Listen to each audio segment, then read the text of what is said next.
this is Stephen Platinum, your friend in Wrestling with Platinum versus NXT. This is from May 25th, 2021. And what can I say? NXT is rolling. The numbers don't reflect it, and that's unfortunate.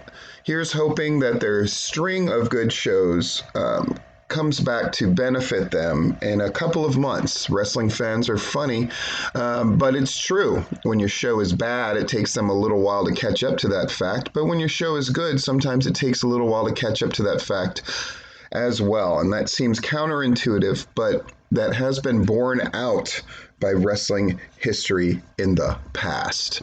We are at the Performance Center. Vic Joseph is there, Wade Barrett is there, and Beth Phoenix is there. And frankly, it is a good show. Sorry about that, getting together with my ex to what the summer plans are when we're going to have the kids. It looks like it's going to be a fun one. I'm going to be at AEW and take the kids with me to Jacksonville for Friday, Saturday, and Sunday. So that's awesome. I sound like a radio DJ. Anyway, we get into our first match. And they're starting off with a match right away, which I absolutely love. And it's Ember Moon and Shotzi Blackheart against Dakota Kai and Raquel Gonzalez. And this is an important match because obviously whoever wins this will be in line, you would think, to be a prominent member of the women's tag team division and get a title shot. And Shotzi Blackheart and Ember Moon managed to win it. But Gonzalez runs in and levels them both with the black boot, or the big boot, black boot, what the heck. And they're bouncing them all around, drops Shotzi on the barrier, etc. Oh, heat, baby. Tommaso Ciampa and Timothy Thatcher are backstage. They talk about the NXT tag team division and how their path runs through the grizzled young veterans if they want a shot. Ciampa says there's going to be a round 3 now. He throws the chair across the room. He's going to enjoy breaking their limbs. Thatcher, that is. Okay. We get a quick promo for Bobby Fish and Pete Dunne versus Pete Dunne, and that's cool. And then we come back, and oh my gosh, we have the match. Isn't that nice? Great match, good exhibition for Fish especially, but Dunne ends up slamming Fish on his head and gets the win. Rough stuff. They're backed away from the referees, Dunne is and Lorcan is, but they start beating up Fish. They head up the ramp. Nobody comes to save him. That's a good story.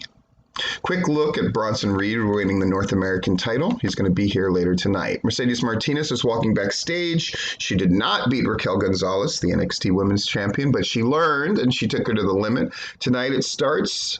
Tonight she's going to go on that long road back to the title. I like it. I like that she's not just disappearing. We see Boa appear in a doorway watching Martinez walk away. Dun, dun, dun. Back from the break, Hit Row Records are in the studio, baby. I love it. They're going to keep an eye on the match between Finn Balor and NXT champion Karrion Kross. I like it.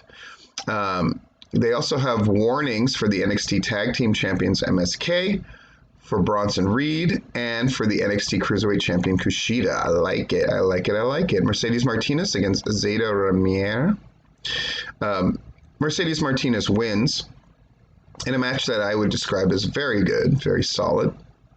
And after the match, Martinez stands tall. The music goes, the lights go out. Red lights come back up. Fog fills the ring. A graphic for Tian Sha appears on the big screen, and Mei Ling was shown blowing smoke on the screen. The red lights go away. We see Martinez has a black mark on her hand, an apparent Chinese symbol like we saw months ago at the hands of Xia Li and Boa, the black mark of Tian Sha. Cool stuff, easy stuff, and fun stuff. We see yay, the $1 Million Man backstage talking to Tony Storm, the Robert Stone brand, walks up to DiBiase. But DiBiase isn't trying to hear what Stone has to say. He tosses money in the air and walks off as Alia and Camilla show excitement for the cash. DiBiase walks off and laughs. Oh, they're working him into other stuff. I think that's dope. I think it's fucking dope. Back from the video, we see Karrion Kross warming up as Scarlett watches. Back to the ring for tonight's $1 million face-off. Cameron Grimes makes his way out first. Grimes goes to speak, but the music interrupts, and here comes the $1 million man. And Grimes looks on. He's not happy.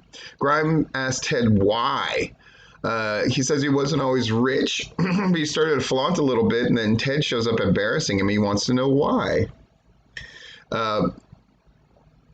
He looks up to Ted, and he saw because of Ted that with money he can treat people terribly and they still like him. Grimes said it must be true that you should never meet your idols. Ted says he really likes Grime, and they're a lot alike, right? Ted says he's there because he's looking for one individual who embodies everything the $1 Million Man stands for, the $1 Million legacy. It's not all about money or treating people bad with money. It's about in-ring performance, and he's seen it. Grimes has what it takes. I like that this is a bit of a rub. I like it. Ted says since Grimes got rich, he lost his focus, but he can regain that focus. And here comes LA Knight. This is great. LA Knight's now there in the mix talking to him. Grimes goes on, steps to Knight, telling him to get out of the ring or he's going to kick his ass straight to the moon. I love it. Grimes turns back to Ted, but Knight attacks him from behind and lays him out. Ted stands over Grimes. Ted says Grimes is just never going to get it, is he? He does his signature laugh and standing over Grimes in the middle of the ring. Grimes is seething. Ted joins Knight at the bottom of the ramp and they head to the back together. Oh, what? Still to come, we're going to have Balor versus Kross for the NXT title. We see Frankie Monet getting her makeup done. She's going to make her in-ring debut.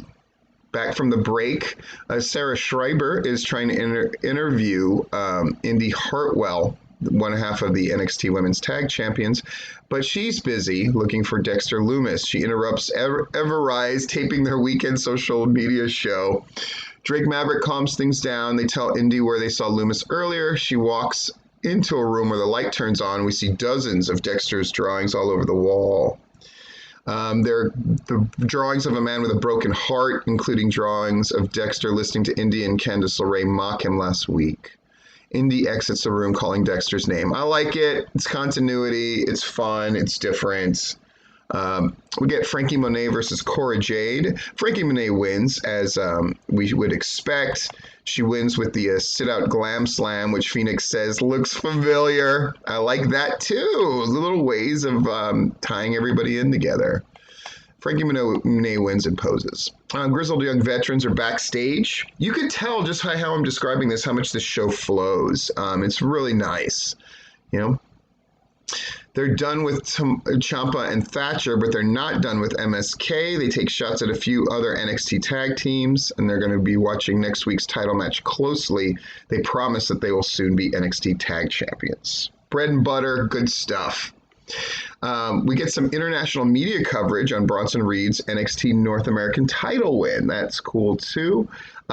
We see Reed doing a backstage photo shoot with Kushida, the NXT Cruiserweight Champion. Cool stuff. Now he heads to the ring.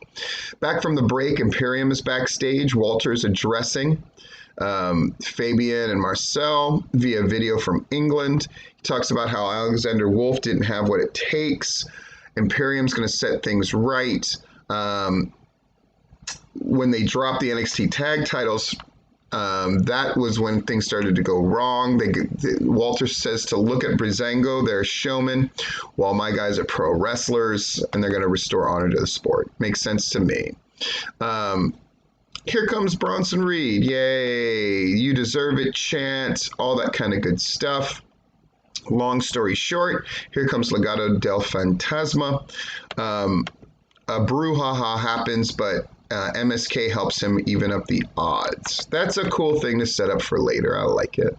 Finn Balor's warming up backstage. And of course, because it's NXT, they actually promote stuff that's going to happen in the future, which is very nice. So William Regal announces Pete Dunne versus Kyle O'Reilly versus Johnny Gargano next week for a triple threat. And the winner will challenge the NXT champion at TakeOver in Your House on June 13th. And then we had Finn Balor and Karrion Kross. What can I say? Really good match. The entrances are mad fucking dope. They made sure they gave Karrion Kross a slightly better entrance than Finn Balor, which I thought was really great. And then Karrion Kross eventually chokes him out and wins.